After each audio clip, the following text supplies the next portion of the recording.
Travis McVey considers himself pretty lucky. As a Marine, he was chosen for the Presidential Honor Guard, serving in the late 1980s and early 90s. His two best friends weren't as lucky.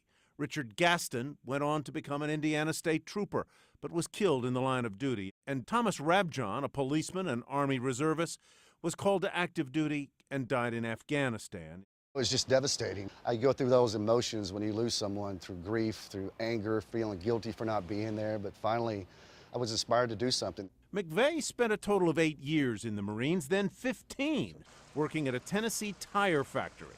On the side, he dabbled at home, making his own vodka. He dreamed of selling it and donating money to causes that help military veterans. But why vodka? Vodka you can make today and sell tomorrow. You don't have to age it. It's gender neutral, it's seasonless, and it outsells all the other spirits combined. McVey spent more than a year and about $80,000 tweaking bottle designs, a sales pitch, and his corn-based recipe.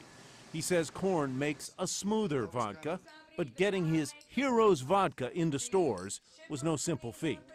So he called a local expert, Robert Lippmann, whose family founded the first distributor of Jack Daniels back in the 1930s. Robert actually answered his phone that afternoon. He said, I've got 100 different vodkas in my warehouse, but I'll give you 20 minutes since you're a veteran. 20 minutes was all it took. What always drove me is the memory of my two friends. If they can give their life for this country and all the other men and women that serve every day, I can try and start a business and do this. Lippmann was hooked, so he invested in Heroes, betting McVey's story would sell.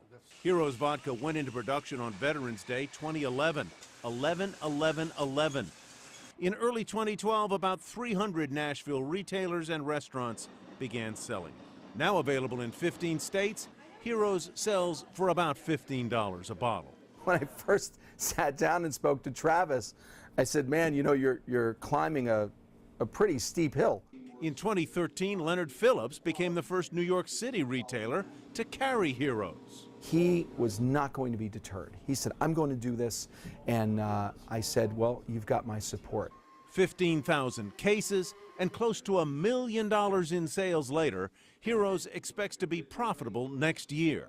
But even without profits, Heroes is already donating. Nearly $60,000 so far, mostly to AMVETS, a nonprofit chartered by Congress to help American veterans and their families. And while McVey's story sells, he's heard from a few detractors too. Some say he's exploiting his military background. Others make him painfully aware of the alcohol issues faced by so many vets. We're just like anyone else. Some people have a problem with alcohol, some people don't. And I believe in freedom of choice. And also, I tell people, if you have a problem with alcohol, I don't want you to buy my product, period.